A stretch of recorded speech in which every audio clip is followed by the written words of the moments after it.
always conscious of public records requirements, right? Good. Okay. All right. Thank you and welcome everybody. This is the meeting of the Finance and Audit Committee for the July, in connection with the July quarterly meeting. Members of the committee are hereby advised of their duty under the State Government Ethics Act to avoid conflicts of interest and the appearance of conflict, and are instructed to refrain from participating in any matter coming before this committee with respect to which there is a conflict of interest or an appearance of conflict. Does anyone have a conflict they wish to note at this time? Okay. Not hearing any. If you do, just speak up during the meeting. We're a small enough group, we can just handle it that way. Our first item of business is the review and approval of the minutes of our last meeting, which was in May of 2020. And I at first thought that was a mistake until I read them and then remembered that we had a little special interim meeting to approve the first quarter financials, and at that time we approved the April minutes. So the minutes are of that little interim meeting in May.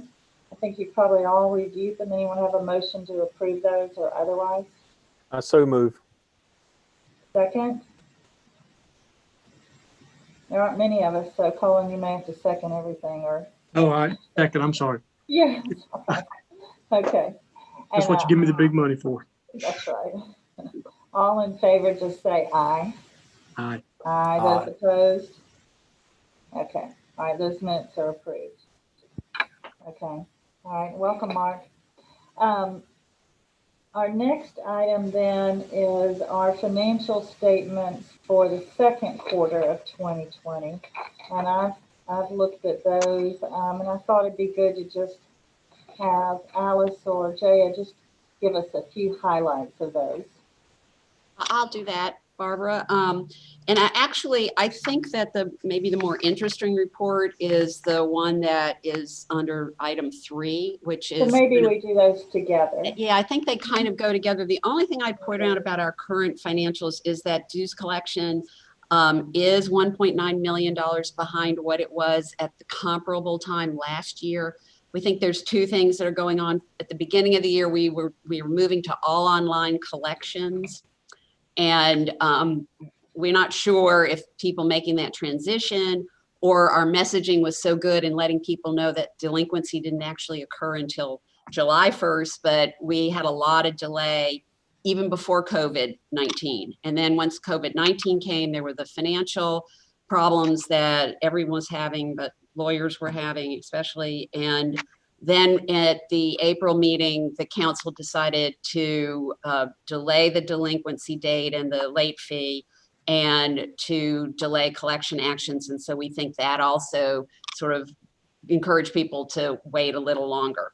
But we're optimistic that we're working hard to kind of urge people to go ahead and pay now. And definitely to pay before the September 1 date, which is when the late fee will kick in. And we're optimistic that we'll be able to collect all of that. Everything else, I think I can talk about in the context of our projections for the year, which I think is really kind of the more interesting thing to talk about. So, Barbara, my suggestion is that we just have a normal kind of approval of the financials, and then we can go into the projections. Anyone have any question about the financials for the second quarter? Need more information on any item? I don't know if this is the right time to raise it on, and this is not a question about it, just the idea that, you know, with our dues collection being postponed until it looks like it's now going to be, you know, the fall, do we anticipate there'd be any impact on this? Can we turn around and send folks a dues notice in December for another year, or we sort of locking ourselves into this new delayed system, or is there any thought given to that? Well, I hope we're not locked into it, Colin, because it really sort of stresses our membership department to have the collections delayed, and then on top of when we would invoice people for the next year. And we really do need to invoice people in December, and to collect the dues as early as possible in 2021, because we're using those dues as our operating revenues. You know, we're Right. making our best efforts not to tap into any of our reserves. And so the sooner we get those collected, the better we are. We're not doing deficit kind of spending at the time. I think this year, cross your fingers, this is, you know, a one-time only. It's going to be kind of an experimental affair, and we are going to do our best not to confuse people. When it comes around to the time to collect the 2021 dues, we'll look at who is delinquent at that point in time, and we may do some kind of double invoicing for those people. We'll do whatever it makes the most sense to do, but I'm hopeful that this is not going to become a pattern, that it's not going to get baked in, because I don't think it will work for us. Yeah. Yes.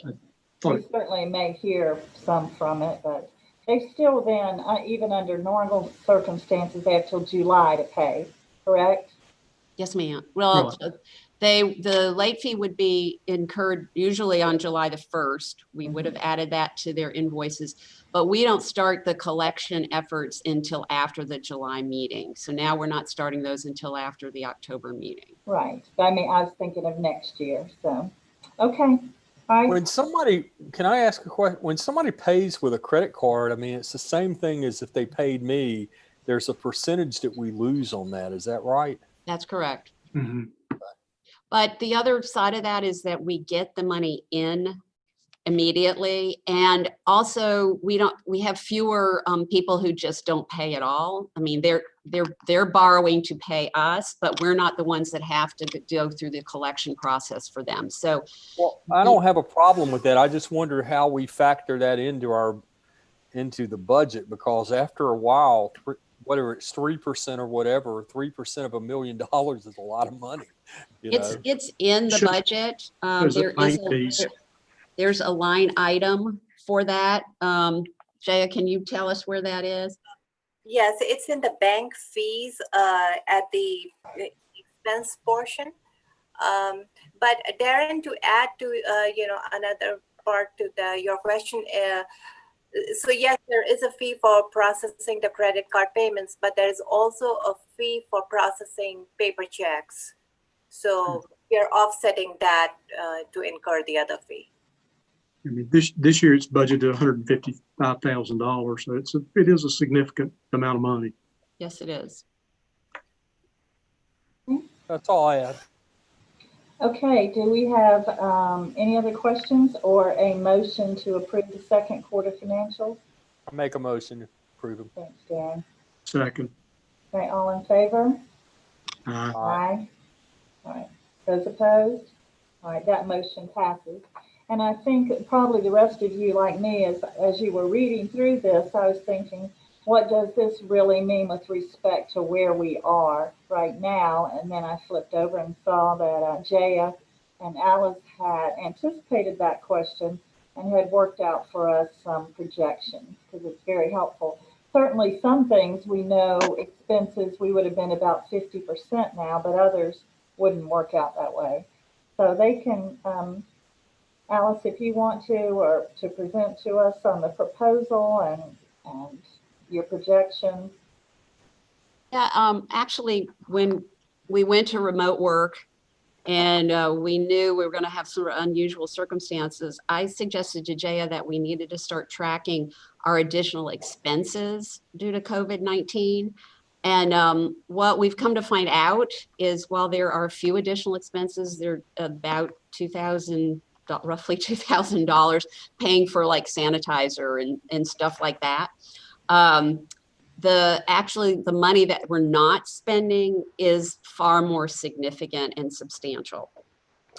And so I had Jaya go through and just do these projections. They're based on some assumptions. One of the key assumptions is that we're going to continue in the current state of affairs probably through the end of the year.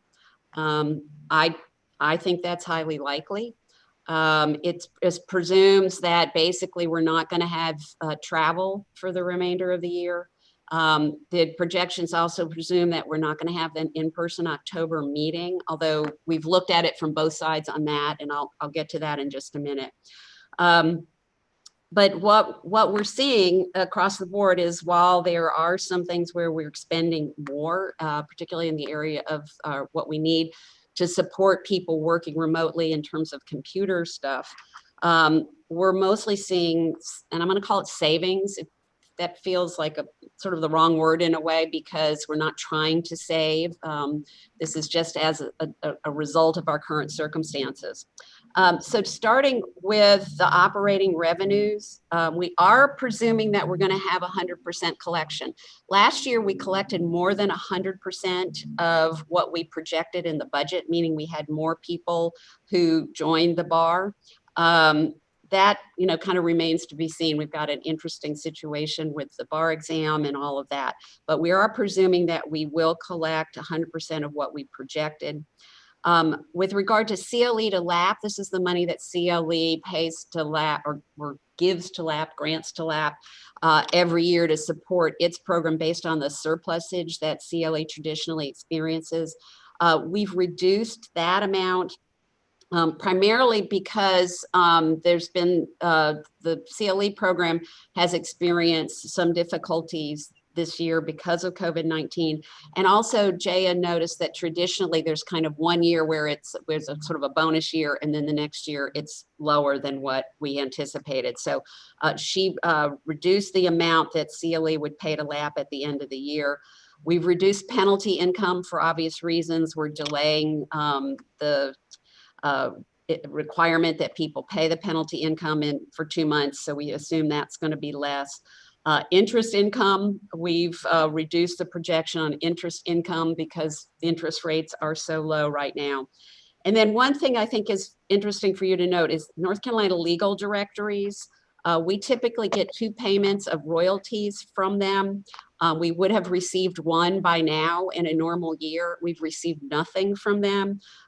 Last year's royalties were substantially less than what they had been in years prior. This used to be a nice little kind of side income for us. I am concerned that they may actually not be around for that much longer. It's kind of like the phone book. I'm thinking people are not getting this information from a written book anymore. They're going to the computer and internet. And so we may see that income disappear altogether in years to come. So the presumptions are that we're going to reach our projected budget revenues with the exception of about $111,000. And then looking at the expense side of things, first of all, council and committee meetings, you'll see there that we projected substantial savings there, $468,000. And this is primarily because we've already had 2 council meetings that we went from in-person to remote. This presumes that the same thing is going to happen in October. And trust me, is not my desire or hope, but it's my fear that that's what's going to happen. And as you know, the July meetings and the October meeting are 2 most expensive meetings of the year because of travel expenses, and the annual meeting, we have the 50-year lawyer lunch and the big banquet. Legal services, we budgeted that at $150,000, but then we resolved this, or the CIA case was resolved itself by the Supreme Court rejecting cert on that. We keep that money in there because there's always the chance that we will have a lawsuit filed against us that requires outside legal counsel. But so far we have not.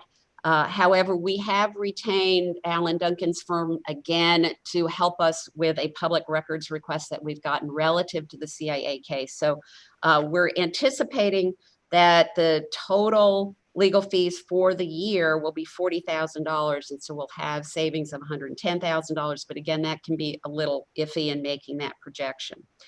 Further savings in that the officers are not traveling. And as you all know, the Southern Conference of Bar Presidents, which was supposed to be in Austin in October, that has been canceled. The ABA meetings were all the in-person meetings, those were canceled. So our projection is probably pretty accurate on that in terms of savings. Same with executive director travel. And then district bar meetings, and we've had some conversations about whether we're going to try to have any district bar meetings. The decision was made that we wouldn't schedule anything through September.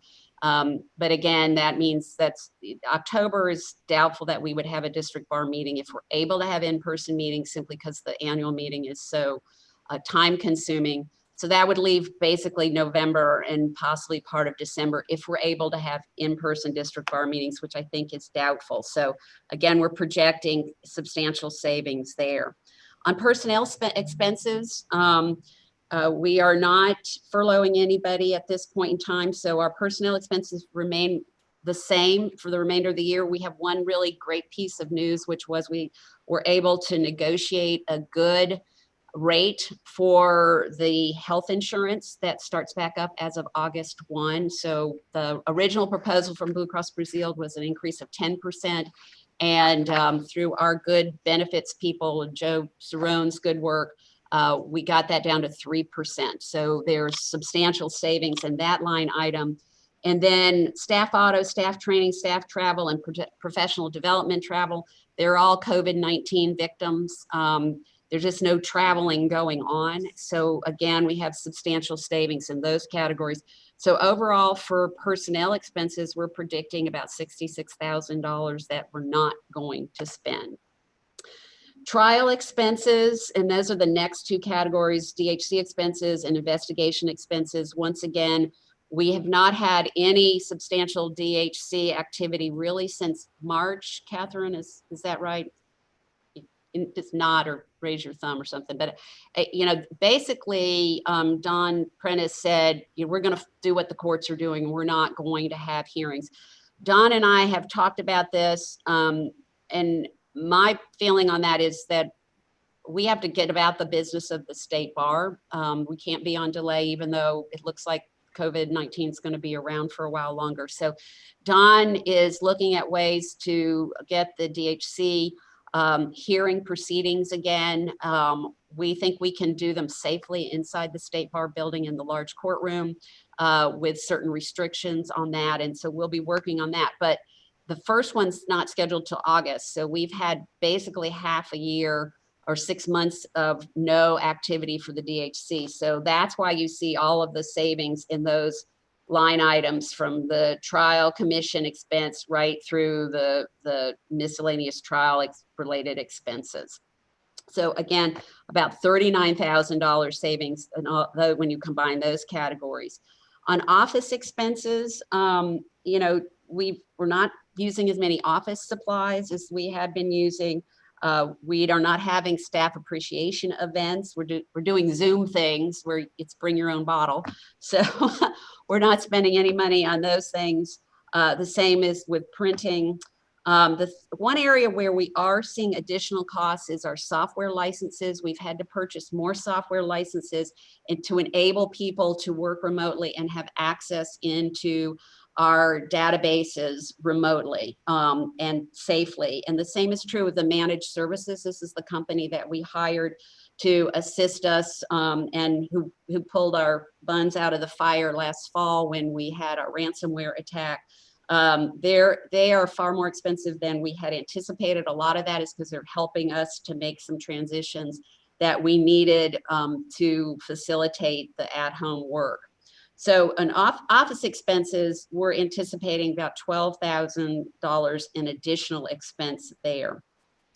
Building expenses, this is another one that I wouldn't have anticipated, but we don't have most of the people in our building. So we have cut way back on the cleaning, but at the same time, we've upped the COVID-19 kind of cleaning that we're doing. So we have cleaning services coming in every day that there are people in the building, and they're cleaning all of the commonly used areas on the first and second and the first, third, and fourth floor. Second floor is essentially not being used at this time. But even with that special cleaning that they're doing, they're not cleaning individual offices. Even with those special cleanings, we anticipate that we're going to save about $21,000 for the year in cleaning expenses. we're saving on security. We're not having to have special security guards for DHC. That may change, but we anticipate, and actually, you know, we had about 6 months where we didn't have those expenses. So $4,100 anticipated savings there. The bottom line, which is on the last page of these projections, is that when we did our budget in January, before we had a pandemic, we projected a net surplus of $312,000. This is before capital expenditures. We are now projecting a net surplus of $788,000, really closer to $789,000. When you apply the capital expenditures, you will see that our projection is that we would have a deficit of $183,000. If you do not include, and that's $183,000. That's including the association management software costs that we projected in January, which was $119,700. If you don't include that, then we will have additional funds of $412,000 if we don't have an October in-person meeting. So the bottom line is that we have these additional funds. One of the reasons I wanted Jay to make these projections is, one, so you all could kind of know what the consequence of COVID-19 has been for the State Bar. But also, so you know that there are additional funds. And as a part of our software project, Peter has been working on that very diligently. Brian's been working on that very diligently. But we have not been able to identify a software product. We're talking about an association management software that can handle all of our databases and handle the case management for the Office of Counsel. Everything that we were seeing was more expensive than what we had budgeted for, which was $219,000. And I'm gonna let Peter take it from there. But my thought is that since we are realizing these additional funds, that perhaps some of that money can be made available for the software project. This is an ideal time for us to get on with that. We need to do it. We are using antiquated systems that simply are not efficient. They cause us a great deal of problems. And we really believe that if we can get this new system in place, that there will be savings, that we will not need to hire new people to be processing paper. We may actually be able to see some positions eliminated over time. So I think it's critical. And the other piece of it is that right now, because we are not having any visitors in the building and we are working remotely, it's kind of an ideal time to get on with the implementation of this project and the customization that will be necessary to make it work. So I'm going to turn it over to Peter let him to follow up on the software project. But maybe first, Barbara, if anybody has any questions about these projections. That's what I was just going to ask. That was a lot to cover. So does anybody have any questions about what we've talked about so far, kind of where we think we'll end up? Will the software project provide us any more? Will we become any more efficient off? I think the way we are now virtually. I think we'll be way more efficient. I was going to say 100% more efficient, but we will be very. We'll probably be back in the office before it goes live. But if this were to happen again, the software project would allow everybody to access everything web-based. And so from anywhere, you'd be able to access all of our databases without having to have a VPN or remote access. And so we would become, it would make it much more possible to be fully functional from out of the office. I have a question to Barbara and Catherine. I am going to talk about some specific companies, and I don't know if we need to go into closed session to talk about it. Since I don't know. I just thought of this about 10 minutes ago, so I'm sorry. I So think this there's would a be statute that talking about your negotiating positions and those kinds of things. a potential contract That's right. you're entering into. I don't know. We'll So, let Catherine look that up for us. okay. Any other questions while she's doing that on the projection? Can I just ask, I mean, this is minor, but are our utilities staying constant even though we don't have anybody technically in the building? Yeah, so we are doing a number of things to try to cut down on that, Darren. But we actually have people in the building almost every day. Joe is there, bless his heart. Joe has been here every day. Well, not on the weekends, although I don't know with Joe, he might be there on the weekends too. But Joe Cerrone has been there every day simply because I really do not feel comfortable abandoning this building. It's you know, it's too valuable, it's too delicate. It requires kind of constant monitoring and maintenance. So Joe is here every day. And we have employees who are here every day because we cannot have this VPN access to our databases for every employee. So there's employees who have to come in simply to do their work, to pick up their work. We still are paper-based, and we have a lot of paper that comes in that has to be processed, and it's easier to process it here. So we have employees in the building every day. Now, when I came in my office this morning, I'm here about one day a week, and all my shades were down. And I was like, what's that about? Well, that is one of the things we're doing, is that we have the shades down in all of the offices, so that will cut down on the sun that's coming in and the cost of cooling the building at this point in time. If we get into the winter, we'll reverse that. But we're doing those kinds of things. I think Joe has been very conscientious about ways in order to save money with the utilities. But the fact is that we have to have the building be comfortable for folks who are here on the weekdays. So I've been looking, Brian and I both looked at the statute, and I'm sure Catherine is pulling it up. It looks, I don't know that there's a line to talk about contracts unless it's related to real property. So I don't know that there is something in. Unmute, Catherine. Okay. That's correct. Okay. So I'll just give you an overview of what's going on, and with the understanding that we're not in a closed session. We have undertaken a study of many software companies and different programs,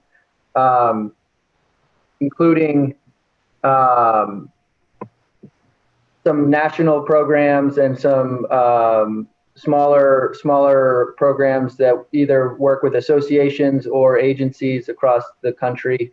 I think we've been working with at least 8 companies. Some, 3 or 4 of them probably, 3 or 4 in close, detailed conversations, secondary conversations about their product and cost. And we have just recently seen a program that we were all very encouraged by, that is does the regulation for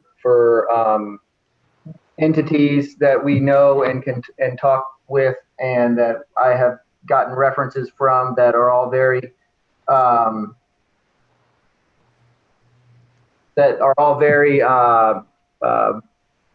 say glowing things about this company. And the money, it looks, in talking to some of these other groups, it looks like it would be money that we would be able to afford.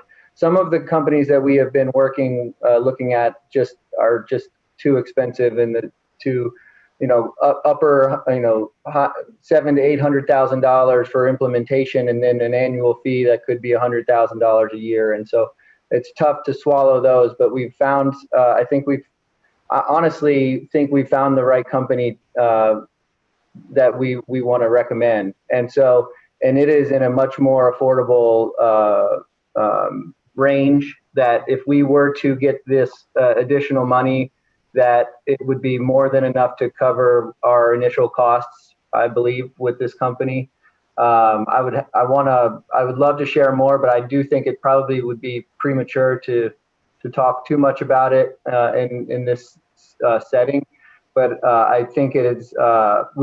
We saw a demo and everyone was very encouraged. And this product actually would be something to be used by both the fourth floor and the Office of Counsel. And so it was just very encouraging. Brian came in the meeting today to be able to offer any of his thoughts with what we saw, but it was very impressive and I think affordable in our range. And so, barring, I'm going to do some further short follow-up in the next days and early next week, but I think I'm going to be prepared to recommend a particular company and start, working with Catherine and maybe someone to review, contracts and costs and estimates and things like that.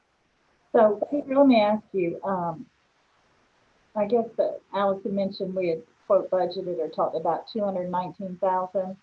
So I see, down at the kind of the bottom of that page, it said, okay, State Bar 89,000, and then it had 30,700. So, so that's how much we were going to contribute. And then was it expected CLE specialization paralegals were going to collectively put in 100,000, and you still think they'll be able to do that? So yeah, I do. We have considered lots of different options in the last few weeks about breaking some departments and programs off into different software, just because we hadn't found something that we were fully comfortable with. But if this software works out, I think it would be a universal solution that we would hope that we get the contributions from the different departments. I can't promise what the cost is yet. I don't have a cost breakdown from this company yet, but from talking with the other agencies and getting, ballparks from them, I think that what we've budgeted and a little bit more would be sufficient for getting us going in 2020. So give me a range of what you're thinking.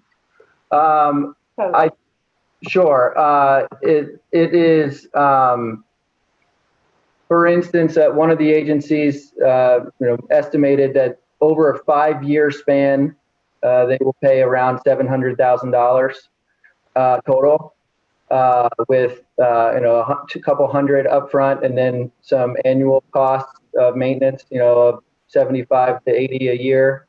So we are not flying out of our range here if that would pertain to us. I think we should probably expect it to probably be a little more expensive for us, but it's not $700,000 to $800,000 just for the implementation. It would be more like $700,000 for the total cost of use for 5 years.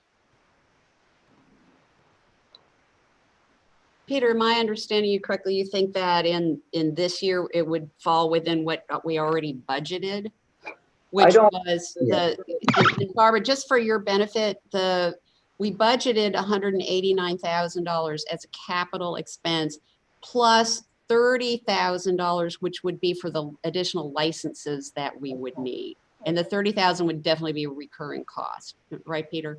Yes, and so I don't think that I think we might need some additional funds. It depends. What I've gathered from talking with this company is that they are very flexible in how to set up any sort of payments, whether you want more at the front or more stretched out year to year. And so if that's the case, then I think we could work with them to find the right sweet spot on what we can afford to pay this year and would like to put off to other years. But I wouldn't be surprised if it was more like 300 or 350 in 2020. But honestly, this has happened in such a short period of time before this meeting that I don't have a full set of numbers. From having dealt with some of these, or a couple of these projects in state government, the conversion things, something you have to be pretty careful with, because it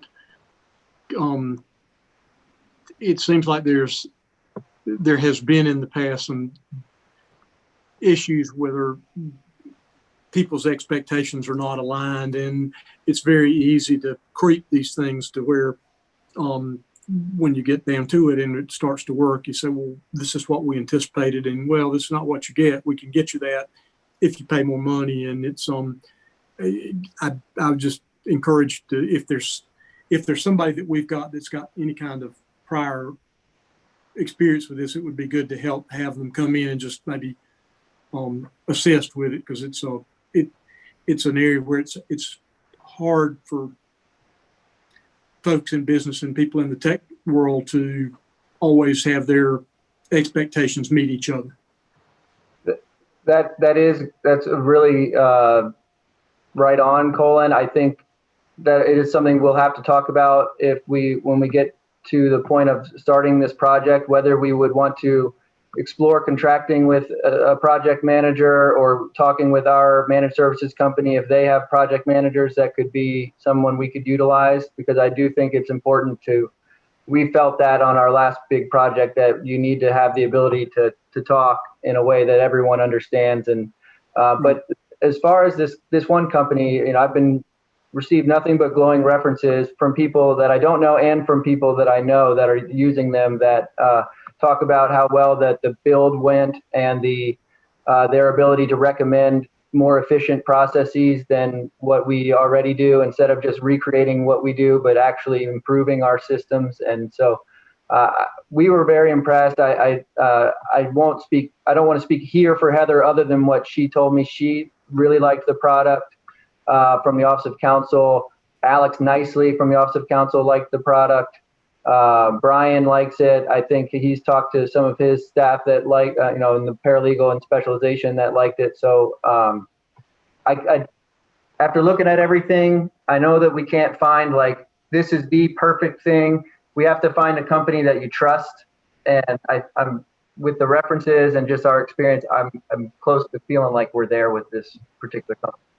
Good. And I didn't mean to imply or suggest that there was anything inappropriate other than it's just communication is just a difficult thing. And I certainly don't want to create the idea that I wanted to be part of that beauty contest. Yeah, we were going to call you up, Colin. That's not going to happen.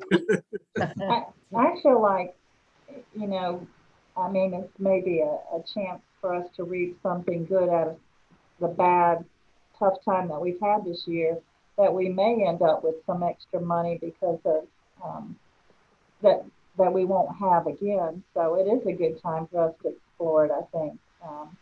Still some other questions to be investigated. Because this will lock us in to, as you said, Peter, paying some costs for the next, several years, and we'll just have to be comfortable. That's right. I think that there will be costs. There will certainly be some realized savings from it, from certain servers and things that we would not have to be maintaining. But it would be additional costs. I think there'd be a lot more additional efficiencies that are created from it, and a lot of morale from the staff. And I think that the lawyers of the state will be very pleased, because they will have a much better experience coming into our website and going into a portal and seeing everything that they need to do, and have much better processes for renewals and CLE and all of those things that I think the lawyers would be pleased with. So what do you view as our next steps, and what action items, if any, for us? Alice, I don't know exactly what we were asking, other than to give us the flexibility to use some of these excess realized savings if necessary in the initial cost of signing these contracts and getting started with the project. Barbara, I think there's two possible ways to proceed.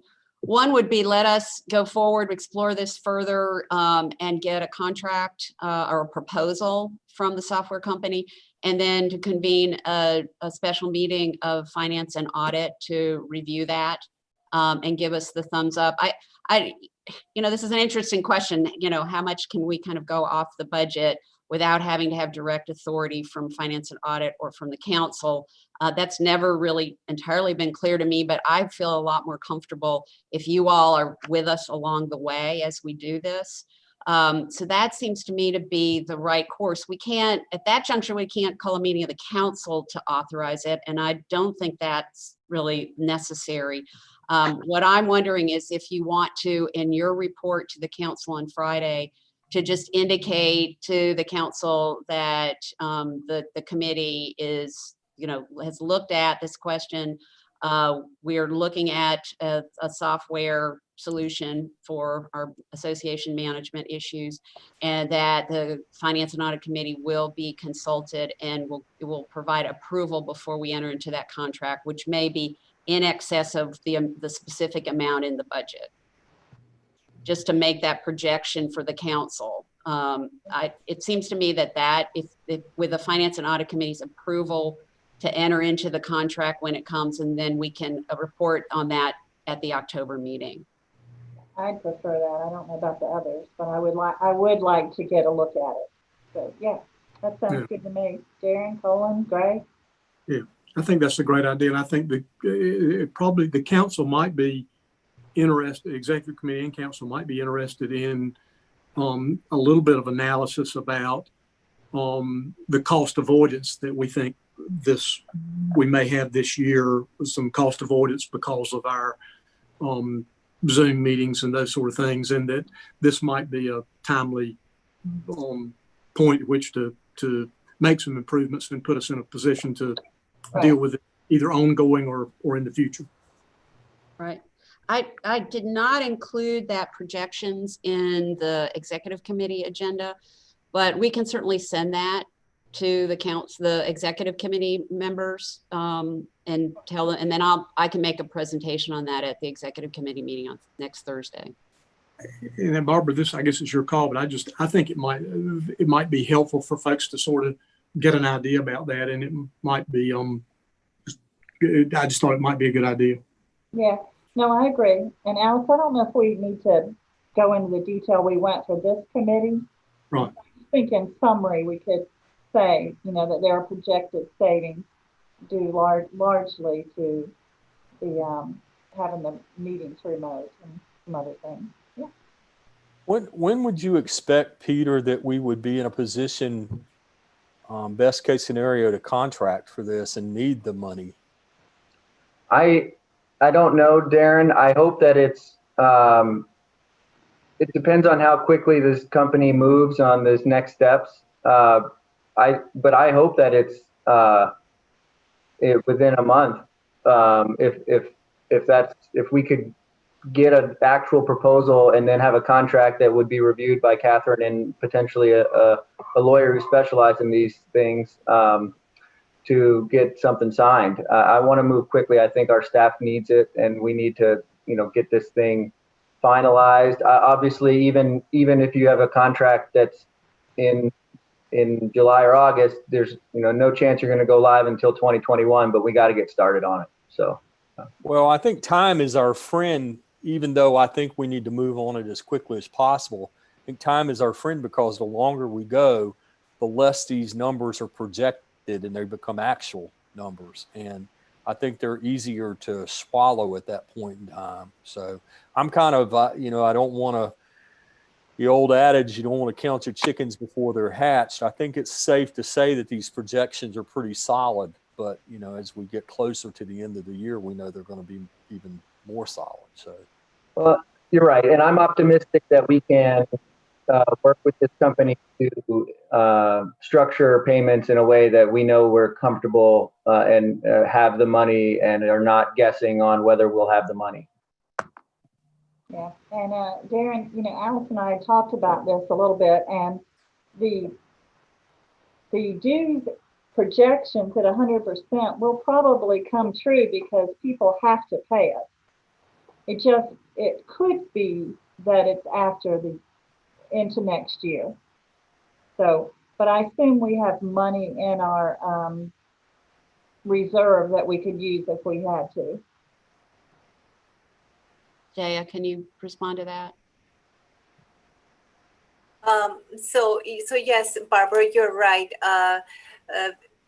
So far, we have always collected close to 100% by the end of June.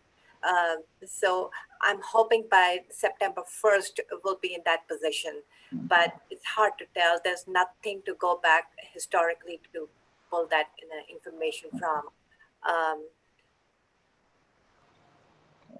Well, thank you for those projections. We do have reserves. I mean, that's part of our projections that we've been giving you all about the the potential that we'll reach a point where our dues revenue will not be sufficient to pay for our expenses, that those projections involve, when we tap into those reserves. And so far, we have not had to do that.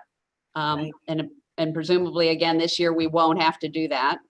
Even with the software project, that will absolutely be our goal, that we're not going to get into any kind of agreement that would cause us to have to tap into the reserves. So we'll have the reserves still preserved through at least 3 or 4 years thereafter. Is that right, Jaya, on our projections? Right. Yeah. Okay. So then I think that, and again, I don't know if we need to make a motion, but I think what I've been hearing from everybody here is that we're authorizing you to go ahead, negotiate the contract, and then come back to us for kind of before the final approval. If you need a motion to that, if you think there's an action item, I'll be glad to make that motion. And I'll second it. Well, we'll make it an action item then. Okay. All right.